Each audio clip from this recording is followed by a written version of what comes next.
सूचक राणी मोहिते आणि वाचक संजीवनी खरात या दोन्ही गुरसाळ्याच्या मुली आहेत आणि या गुरसाळ्यांच्या मुलींचं कौतुक सगळ्या तालुक्यात कळवा म्हणून यांना चौथ्या अध्यायात चान्स दिलेला आहे.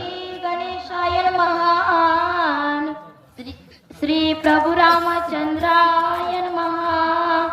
तू कोण कैसा कोण आहेसी मध्यरात्री कालासी पर्वती सैरा विचरसी आज्ञा कोणासी पुसिली. गणेशाला वंदन करून पंढरीच्या पांडुरंगाच्या चरणी नतमस्तक होऊन श्रीरामरायाच्या चरणी नतमस्तक होऊन नाथरायाच्या चरणी नतमस्तक होऊन तुम्हा सर्व श्रोत्यांच्या चरणी नतमस्तक होऊन उर्वरित कथेला सुरुवात होते.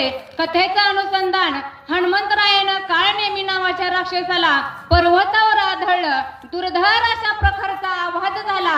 तो आवाज ऐकून गंधर्व जागी झाली. सैरावैरा धावू लागली आणि त्या गंधर्वाने बलाढ्याचा हनुमंतरायाला बघितलं आणि हनुमंताला विचारू लागली, तू कोण आहे, कुठून आलाय, कशाला आलाय, रात्रीची वेळ आहे आणि पर्वतावरून खुशाल फिरतोय, तू आज्ञा कुणाची घेतली, असा अनेक प्रकारचे प्रश्न गंधर्व हनुमंताला करतात. निशी मध्यान अंधारी तू विचरसी गिरी शिखारी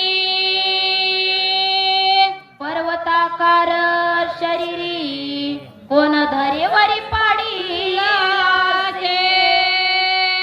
रात्र मध्यरात्र झाली, अंधाराची रात्र आहे आणि तू पर्वतावर फिरतोय आणि पर्वतासारखा बलाढ्य असा तू कोण धरणीवर पाडलाय, तुझं कुठलं कार्य साधण्यासाठी तू इथं आलाय, असं अनेक प्रश्न गंधर्व हनुमंताला करतात. एक म्हणती पुस्तकाय धरा बांधा हात पाय मध्यरात्री विचरत आहे तस्कर होय सर्वथा. काही गंधर्व म्हणते ते अरे ह्याला विचारत बसू नका, विचारू नका ह्याला, ह्याचा हातपाय बांधा, धरा याला, हा मध्यरात्री आलाय म्हणजे नक्की चोर असावा, कारण रात्रीची जी येते ती चोर असते ती, असा त्या गंधर्वाचा एक तर्क लावू लागली आणि त्या हनुमंताला म्हणते ती हा मध्यरात्री आलाय, हा चोर असावा. ऐसा करी ती कल्लोळ मिळले सबोते सकळ